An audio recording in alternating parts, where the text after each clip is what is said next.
Assalamualaikum warahmatullahi wabarakatuh. Bismillahirrahmanirrahim. Alhamdulillah, alhamdulillah. Billahi minasyaitonir rajim. Ya ayyuhalladzina amanu kutiba alaikumusyamu kama kutiba alal ladzina min qablikum la'allakum tattaqun. Panjenenganipun Bapak Kyai Muhammad Amin kalau menyiapkan studio para Kyai hadirin. Saya selaku pemandu ngaji malam pada malam hari ini, kita awali dengan melafalkan Al-Quran khususnya bagi para muassis Nahdlatul Ulama hadirin wa hadirin salihah al-Fatihah. A'udzubillahi minasyaitonir rajim. Bismillahirrahmanirrahim. Alhamdulillahirabbil alamin arrahmanir rahim maliki yaumiddin. Iyyaka na'budu wa iyyaka nasta'in. Ihdinas siratal mustaqim siratal ladzina an'amta 'alaihim ghairil maghdubi 'alaihim waladdallin.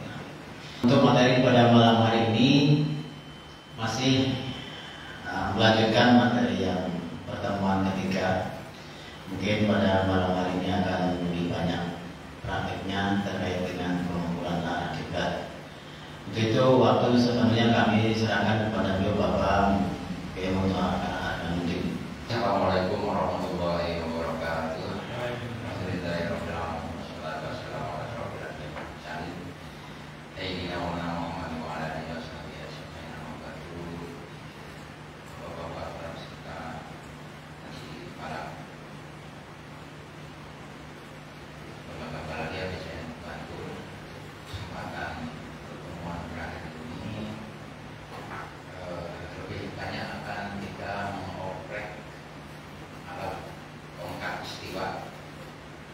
Yang nanti mungkin ada beberapa tambahan teori juga yang terkait dengan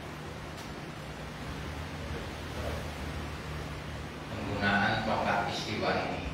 Konsentrasi kita yang pertama ini untuk pengukuran arah kita dulu. Setelah kemarin alat kita fungsikan untuk pengukuran arah kiblat menggunakan kompas dengan segala keterbatasannya.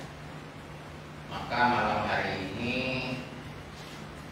alat kita modifikasi untuk bisa digunakan sebagai pengukur kiblat dengan acuan matahari. Jadi nanti utara sejatinya berdasarkan pada posisi matahari. Nanti ada aplikasi yang sudah kita buat itu untuk dibuka di gadget kita masing-masing. Jadi di alamat wiratunhilal.org/istiwa itu kami tunggu. Sini ada bisa Pak. Gimana?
Sudah bisa ya tampilan seperti ini. Oh.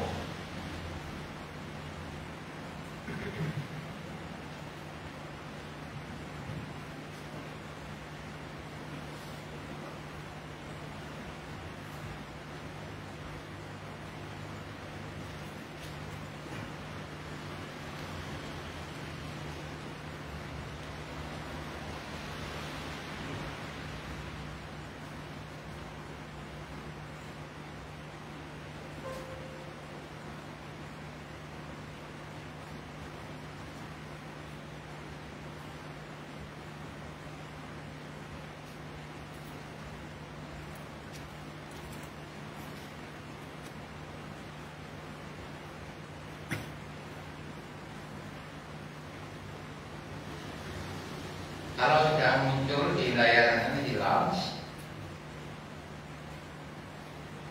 dan berikan akses lokasi sehingga nanti LUDT ini berubah menjadi LS dan DT ini ada angkanya nanti secara otomatis.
Ya, untuk lokasi harus disetujui dulu. Bahasnya ini karena di blok.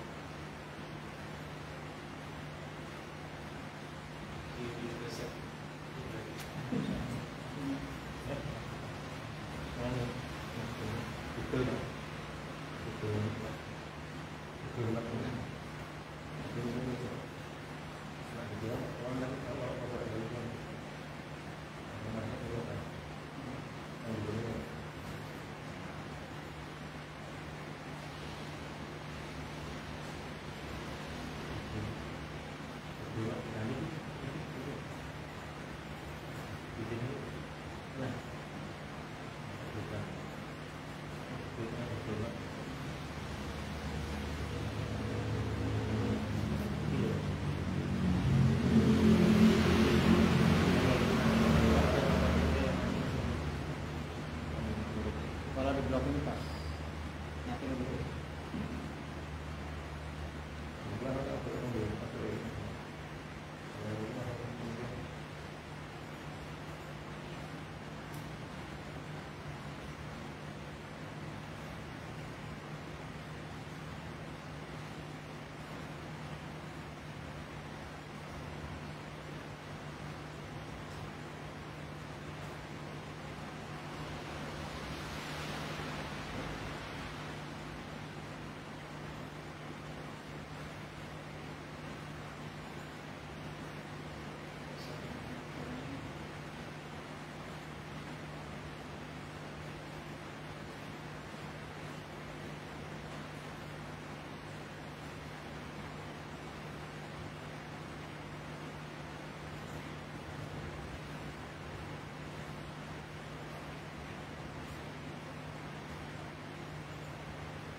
Jadi akses lokasi itu sering diblokir baik di PC maupun di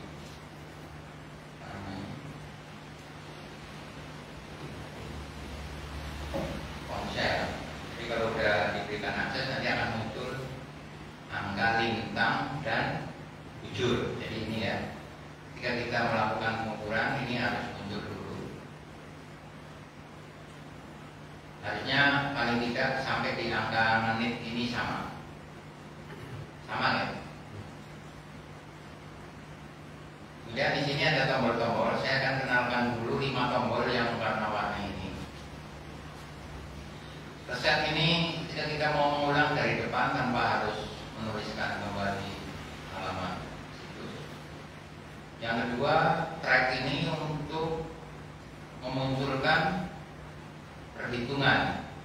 Jadi kalau lakukan track tombol hijau ini otomatis nanti angka-angka ini akan bergerak.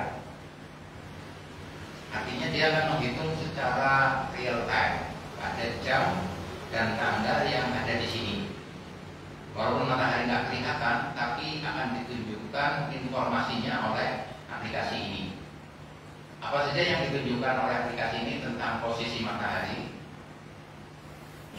Yang pertama azimut. Azimut matahari pada saat ini sesuai dengan kolom ini.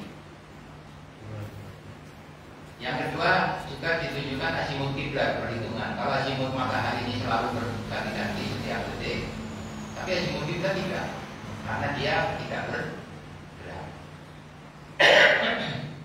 Yang ketiga, sebagai benda yang bisa menunjukkan posisi matahari adalah dengan mengetahui bayangannya.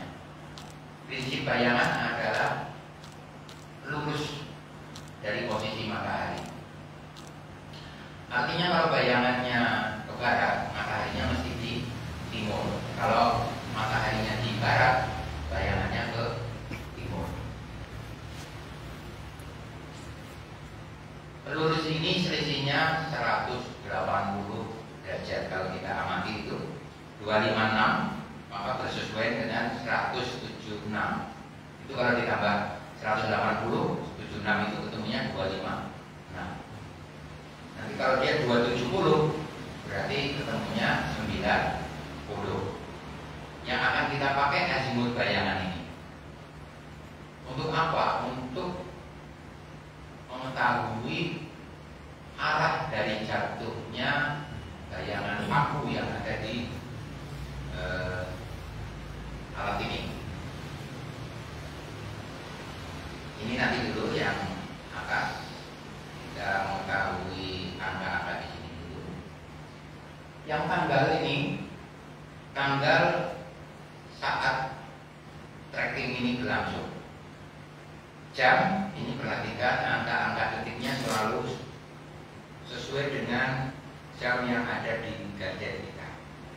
Jadi jam 22.23 di sini juga 22.23. Kita menggunakan zona 7. Ini secara otomatis nanti akan mengisi angka 7. Tapi kalau memang kita berada di tempat lain zonanya belum sesuai, ya bisa dipilih di sini. Saya mau pakai plus 7, plus 8 dan sebagainya. Di sini dicantumkan juga jam sekarang. Altitude ini simbol matahari. Minus artinya matahari berada di bawah ufuk. Sedangkan ini waktu terbit. Kenapa dicantumkan waktu terbit di sini? Ini setidaknya bisa memberitahu kita untuk pengukuran hari ini yang memungkinkan pada saat hari itu adalah sebelum atau sesudah terbitnya matahari. Berarti jam 6 sudah bisa melakukan pengukuran belum? Sudah ya, karena mas terbitnya jam 5 puasa tidak terhalang. Yang selanjutnya ada waktu transit. Waktu transit ini waktu matahari tepat di tengah. Tidak mesti di atas kepala. Kadang dia ke selatan, kadang dia ke utara. Sepanjang melewati ini waktu subuh ini. Kadang bayangannya di selatan, kadang bayangannya di utara. Melewati bayangan. Pada setiap tanggal 1 Maret atau 29 Februari itu nanti bayangan ini pas tengah hari tidak kelihatan, hilang. Yang dikenal sebagai hari tanpa bayangan yang di Jogja ini terjadi 2 kali, yaitu tanggal 1 Maret atau kalau pasca bisa ya 29 Februari. Kemudian tanggal 13 Oktober itu waktu tengah hari juga nanti bayangan ini akan hilang, yang disebut sebagai hari tanpa bayangan. Ada tanggal tertentu terjadi fenomena seperti itu. Nah, waktu transit ini biasanya menjadi tanda masuknya waktu zuhur, walaupun bukan saat transit, tapi saat zawal. Saat transit sering disebut sebagai waktu istiwa, saat istiwa. Sedangkan waktu zawal disebut sebagai waktu tergelincir. Beda enggak? Beda ya.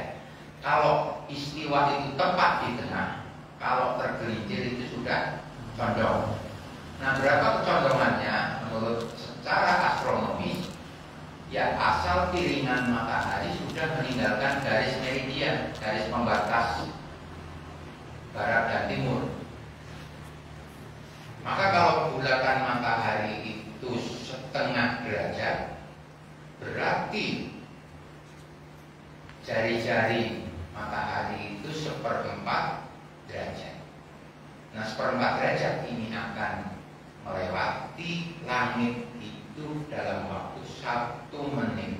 Kalau 1 derajat itu 4 menit, maka dari posisi tengah-tengah istiwa itu piringan matahari akan meninggalkan garis istiwa ini minimal 1 menit lebih.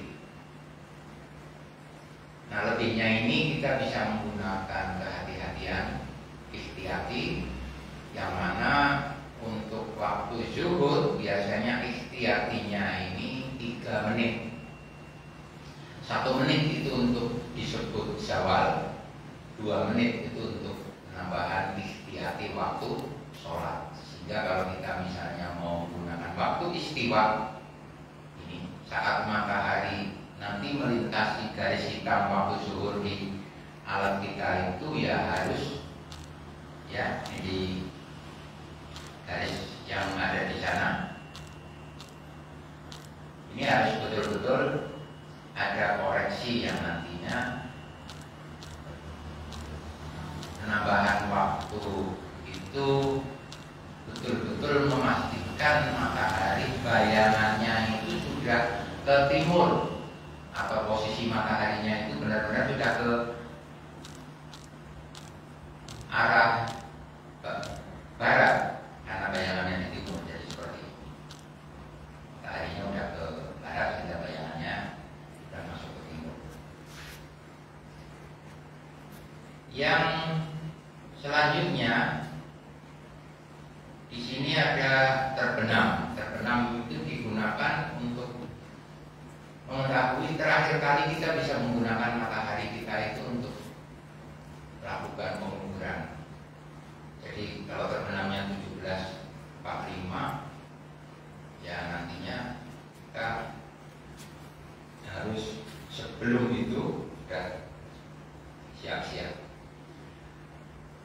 Tombol reset ini ya untuk mengulang. Kosong, track itu akan muncul berjalan. Stop itu akan berhenti. Lalu not itu akan mengembalikan posisi ke utara sejati. Kalau di not, nah ini nanti akan ditunjukkan posisi arah kiblatnya kemana, posisi mataharinya di mana sesuai dengan angka yang ada di dialnya. Kemudian bayangannya tadi kemana? Kalau ini bayangannya di 75, ya, maka ini juga akan ditunjukkan di angka merah ini.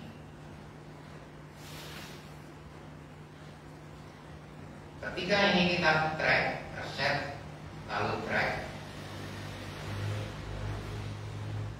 itu azimut matahari dan bayangan matahari ini akan selalu berganti. Selain informasi itu ada juga informasi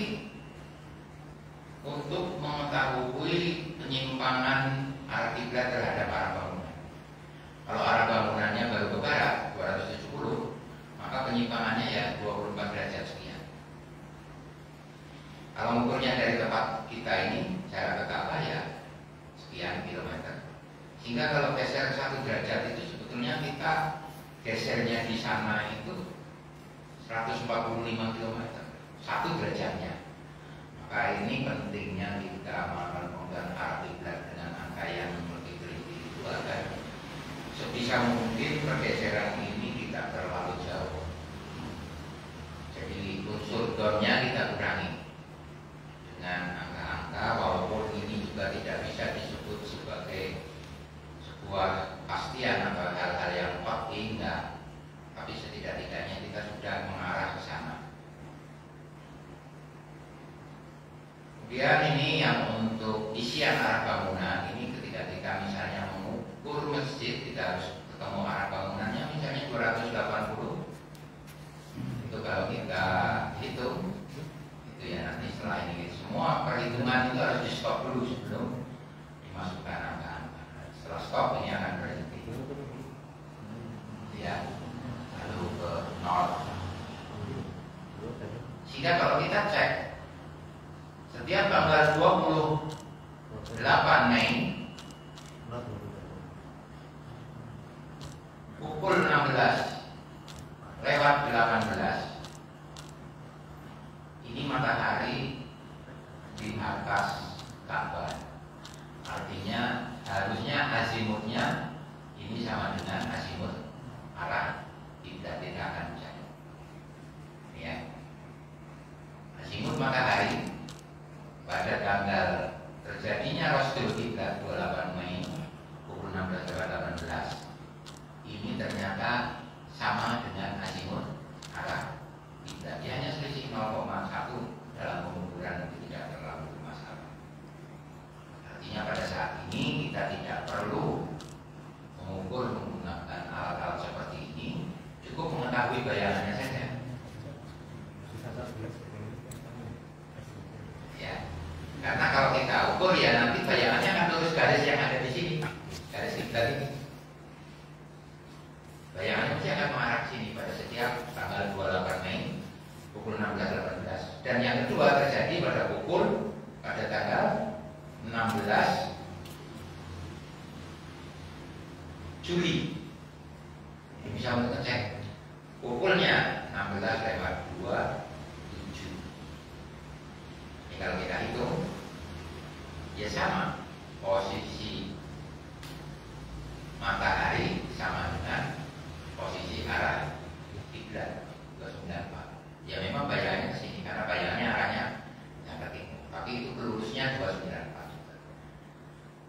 Ini bisa untuk mencari dan membuktikan terjadinya Rasul kiblat. Sehingga alat ini itu juga bisa berfungsi saat Rasul kiblat, juga bisa berfungsi di luar peristiwa Rasul kiblat.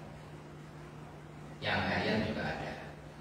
Tiap hari ya, dalam setahun ada beberapa yang hari itu matahari pada jam tertentu memiliki azimut bayangan atau azimut arah kiblat sama dengan azimut matahari sama dengan arah kiblat.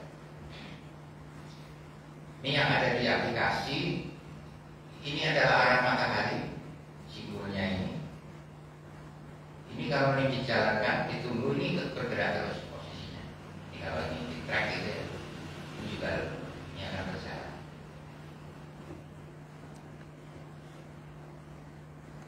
Kemudian ada azimut kiblat, ini yang gambarnya apa? Ini ke sana, ini kiblat. Dan yang ke arah sana adalah azimut bayangan. Ini yang digunakan untuk menarik benang, mengetahui arah bayangan. Jadi kalau misalnya sekarang itu kita misalnya ukur, itu jam ini adalah track ya. Sebelum kita mengetahui ini, kita memasang benang merah ini ke sana. Posisi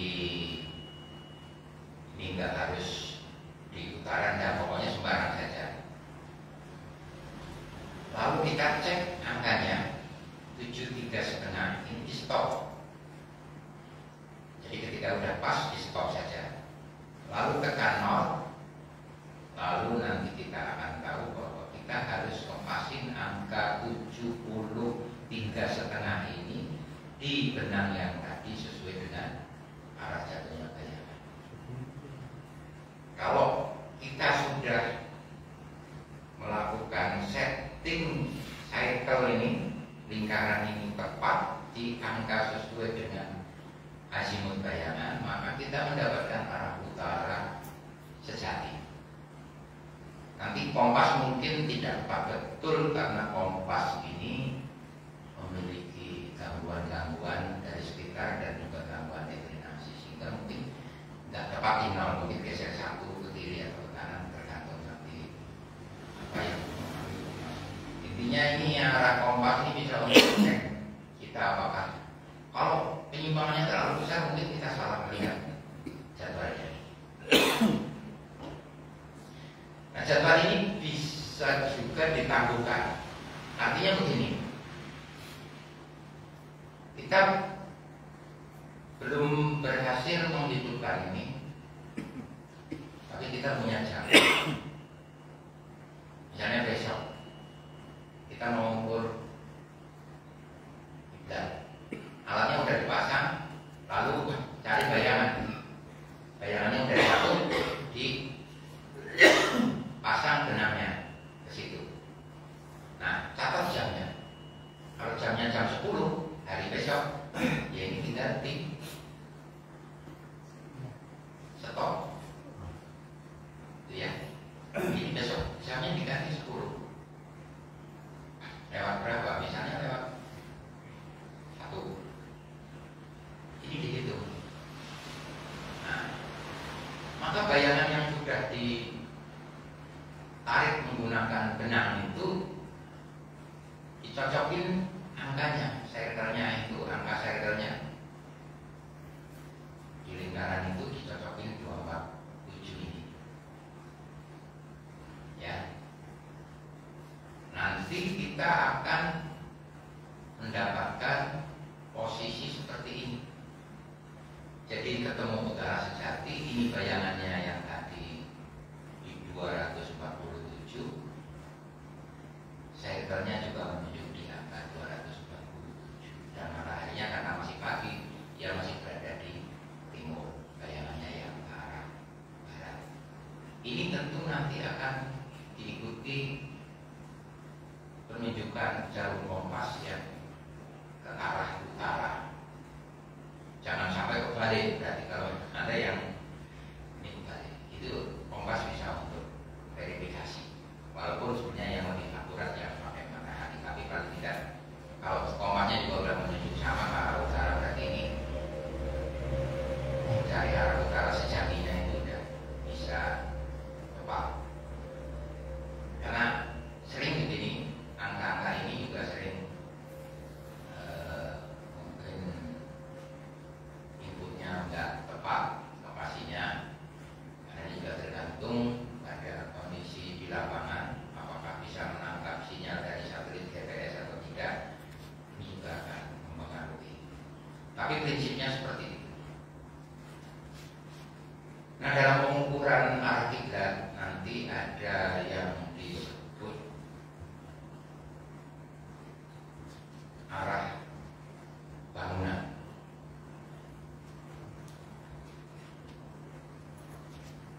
Kalau Anda mau, di sini ada guide. Jadi di halaman pertama nanti ada guide ini di halaman ini. Di guide ini adalah teknik untuk mengukur arah kiblat. Ini bisa dibesarkan juga dengan download saja. Kemudian nanti setelah di download dipelajari, ini juga bisa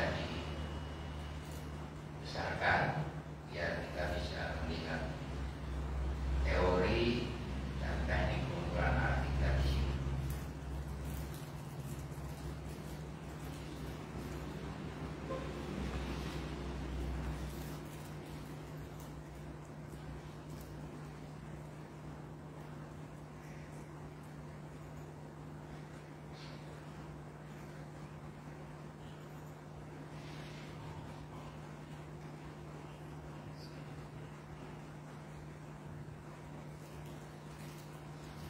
Jadi yang dinamakan dengan arah bangunan adalah arah masjid asli yang ditunjukkan dengan tembok lalu keramik sehingga arahnya ke sana. Ada 3 kemungkinan di dalam pengukuran arah kiblat, yaitu masjid itu sudah tepat, artinya arah kiblat itu sama dengan arah bangunan. Ada juga yang arah